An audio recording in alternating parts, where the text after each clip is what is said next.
Sông Spa có một căn video tí bấy rồi bọc nhóm bạn này về là nghe ngày tí đọc bấy nơi không khai cùng hẹn này. À bấy đây trời chùm riêng chun ở lúc nè nơi không video tí bấy ní cứ nhóm bạn ban tự tuổi nơi ca vi bà ha rồi bọc Ukraine thưa ở khôi tại đó lùm nơi thàn thưa ở khôi tại đó usa hạ cầm nơi không bật Russia khơi thảo Ukraine còn vay từ có bàn tay có Russia có ban vay mà đó Ukraine vinh phòng đài chẳng nơi không ca vay bà ha từ màu tầng ở ní nâng miên nơi không ăn bọt ní đam bấy chùm riêng chun tại đó ở lúc nè có đôi khi hay xong ở lúc nè meta tam đan chỉ môi được nhóm bạn mới tha tá ca vay bà ha này phía kia tầng song khang ní dạng đôi mà đánh nụ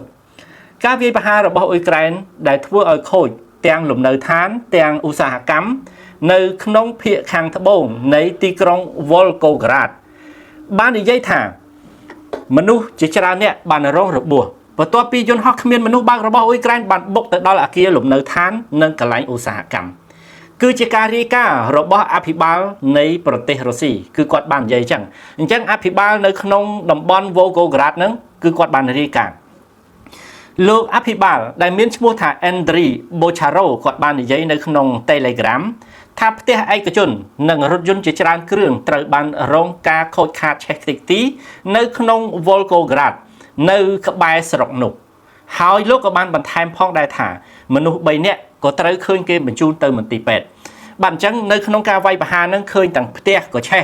រថយន្តដែលចតនៅក្រោមក៏ឆេះហើយមនុស្សក៏មានការរងរបួសស្រាលធ្ងន់ប៉ុន្តែអ្នកធ្ងន់ថាចំនួន3នាក់ត្រូវបានបញ្ជូនទៅមន្ទីរពេទ្យបាទអញ្ចឹងនេះគឺជាការវាយប្រហារមួយដែលឃើញថាអ៊ុយក្រែនប្រើដោយដ្រូននេះតែម្ដង Volgograd ដែលជាអតីតនៃតំបន់ Stalingrad កាលមុនគេហៅថា Stalingrad ទេតែដល់ពេលមកដល់បច្ចុប្បន្ននេះគឺគេដូរ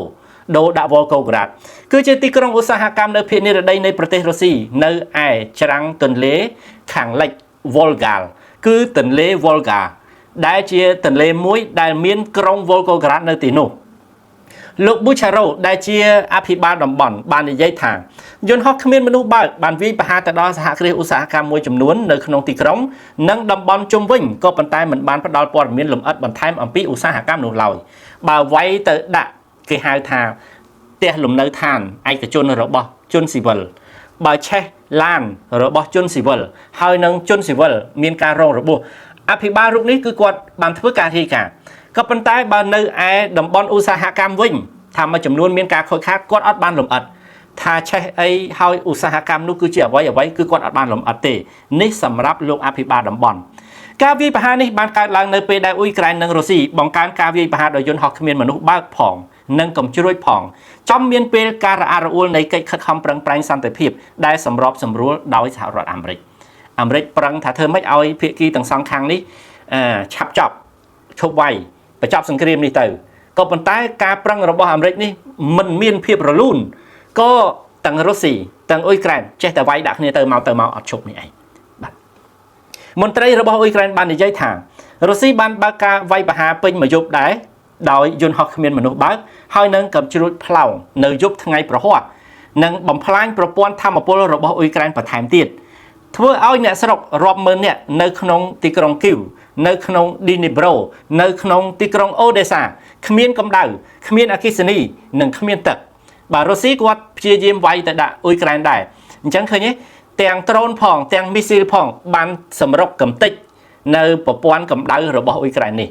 អញ្ចឹងមនុស្សរាប់ម៉ឺននាក់ធ្វើមិនអត់មានភ្លើងអត់មានទឹកអត់មានកម្ដៅប្រើប្រាស់ឧស្សាហកម្មដែលបានប្រាប់ដោយ Reuters ថារោងចក្រចម្រាញ់ប្រេងនៅ Volgograd គ្រប់គ្រងទៅដោយក្រុមហ៊ុនរោងចក្រមួយដែលមានឈ្មោះថា Lukoil ប្រហែលជា 5% នៃសមត្ថភាពចម្រាញ់ប្រេងរបស់រុស្ស៊ីត្រូវបានផ្អាកប្រតិបត្តិការដំណើរការនៅក្នុងថ្ងៃពុធបន្ទាប់ពីអគ្គិភ័យបានឆាបឆេះដោយការវាយប្រហារដោយយន្តហោះគ្មានមនុស្សបើករបស់អ៊ុយក្រែនអញ្ចឹងអភិបាលតំបន់គាត់អត់ប្រាប់ទេថាឧស្សាហកម្មនៅ Volgograd ដែលត្រូវបានឆេះនោះគឺជាអ្វីមានតែ Reuters ទេដែលបានចុះផ្សាយអញ្ចឹង Reuters គាត់បានប្រាប់មកថានៅ Volgograd មានឧស្សាហកម្មចម្រាញ់ប្រេងប៉ុន្តែគ្រប់គ្រងដោយក្រុមហ៊ុន Lukoil ដែលធ្លាប់តែមាន 5% នៃការនាំចេញប្រេងរបស់រុស្ស៊ីនោះ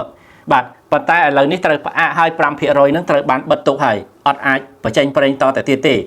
ដោយសារអីដោយសារតែការវាយប្រហាររបស់អ៊ុយក្រែននេះអញ្ចឹងគឺជារឿងមួយដែលបកកឲ្យរុស្ស៊ីនេះ មិនអាចរកប្រាក់ចំណូលដើម្បីទៅបង្ក្រប់ធ្វើសង្គ្រាមជាមួយនឹងអ៊ុយក្រែនធ្វើម៉េចទេអស់លោកអ្នកកន្លែងហ្នឹងបើអ៊ុយក្រែនមិនប្រឹងទប់ទល់នៅចំណុចនេះទេនៅក្នុងគោលដៅនេះទេរុស្ស៊ីចេះតែបានលុយយកមកវាយអ៊ុយក្រែនរហូតវាយយ៉ាងច្រើនវាយឡើងអស់ចិត្តអស់ដៃតែម្ដងអញ្ចឹងទេអ៊ុយក្រែនមានតែប៉ុណ្ណឹងត្រូវតែទប់ទល់គោលដៅមួយនឹងឲ្យជាប់គឺគោលដៅនាំធម្មពលចេញពីប្រទេសរុស្ស៊ីនេះទប់ទល់ឲ្យបានល្អអញ្ចឹងទៅក្រែងអ៊ុយក្រែននេះបានស្រួលខ្លួនខ្លះនេះឯងអស់លោកអ្នកណាអញ្ចឹងកន្លែងនេះអស់លោកអ្នកអាចជាជ្រាបនៅចំណុចនេះសូមបន្តទៀតអស់លោកអ្នកការវាយប្រហាររបស់រុស្ស៊ីដែលឃើញថាវាយទៅដាក់អ៊ុយក្រែននោះយ៉ាងដូចម្ដេចមានបងប្អូនប្រុសស្រី3នាក់បានស្លាប់នៅក្នុងការវាយប្រហារនៅក្នុង Kramatorsk នៅក្នុងទីក្រុង Donetsk បងប្អូនស្រីចំនួន3នាក់បាទទាំងបងប្អូនស្រីណាប្រុសស្រីចំនួន3នាក់ហ្នឹងត្រូវបានស្លាប់នៅឯតំបន់ Donetsk នៅឯ Kramatorsk គឺអ៊ុយក្រែនគាត់នៅកាន់អញ្ចឹងរុស្ស៊ីគាត់ប្រឹងវាយទៅដាក់នៅក្នុង Kramatorsk ហ្នឹងដែលធ្វើឲ្យក្មេងៗ3នាក់ស្លាប់រួមទាំងកុមារម្នាក់ទៀតត្រូវបានសម្លាប់នៅក្នុងការវាយប្រហារនៅក្នុងទីក្រុង Kramatorsk របស់ទីក្រុង Donetsk នៅភាគខាងកើតនៃអ៊ុយក្រែនម្ដាយនិងជីដូនមួយរបស់ពួកគេក៏បានរងរបួសនៅក្នុងការវាយប្រហារនេះផងដែរអាជ្ញាធរនៅក្នុងតំបន់ Donetsk បាននិយាយបែបដូច្នោះអញ្ចឹងបងប្អូនប្រុសស្រី3នាក់ហ្នឹងស្លាប់ហើយមានក្មេងម្នាក់ទៀតស្លាប់ទៀតអញ្ចឹងវាឡើង4នាក់ក៏ប៉ុន្តែនៅពេលនោះម្ដាយរបស់ទាំងបងប្អូនប្រុសស្រីហ្នឹងក៏មិនបានរួចខ្លួនដែររងរបួសដែរហើយនឹងជីដូនមួយរបស់បងប្អូនប្រុសស្រីដែលបានស្លាប់3នាក់ហ្នឹងក៏ជីដូនមួយហ្នឹងរងរបួសផងដែរអញ្ចឹងណាវាយដាក់គ្នាមកពូជនេះតែម្ដងអញ្ចឹងនៅ Kramatorsk ហ្នឹងរងនៃការវាយប្រហារដោយរុស្ស៊ីនេះឯងកងកម្លាំងរបស់រដ្ឋឈ្លានពានបានវាយប្រហារ Kramatorsk នៅម៉ោង 21:15 នាទីម៉ោងនៅក្នុងតំបន់ហើយលំនៅឋានក៏បានរងនៃការវាយប្រហារដែរអញ្ចឹងស្លាប់ទាំងមនុស្សខូចទាំងលំនៅឋាននៅម៉ោង 9:15 នាទីយប់បាទការវាយតបវិញដោយផ្ទាល់ទៅលើផ្ទះមួយក៏បានសម្លាប់ក្មេងប្រុសអាយុ19ឆ្នាំ2នាក់និងបងប្អូនស្រីបង្កើតអាយុ8ឆ្នាំរបស់ពួកគេម្នាក់ទៀតលើសពីនេះទៅទៀតម្ដាយដែលមានវ័យ43ឆ្នាំនិងជីដូនមួយអាយុ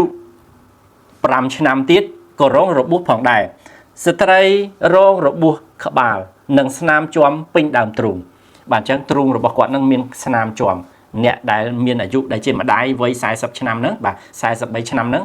បាទគឺរងរបួសក្បាលហ្នឹងហើយនឹងទ្រូងនេះក៏មានការជាំដែរអរលោកអ្នកនេះគឺជារឿងមួយដែលឃើញថាភាគីទាំងសងខាងមិនបានតอมដៃទេមិនបានតอมនៃការប្រយុទ្ធគ្នាទេបើទោះបីជាការចរចានេះកំពុងតែសរស័ក្តិសស្រាំយ៉ាងណាក៏ដោយប៉ុន្តែសរស័ក្តិសស្រាំយ៉ាងដូចនេះហើយវានៅតែអត់ទាន់មានឃើញច្រកណាមួយចេញនៅក្នុងការធ្វើម៉េចឲ្យមានសន្តិភាពឲ្យបញ្ឈប់នៃបទឈប់បាញ់ណាមួយនោះគឺអត់មានសោះបាទអញ្ចឹងឃើញថារុស្ស៊ីនិងអ៊ុយក្រែននៅតែបន្តវាយប្រហារនេះឯង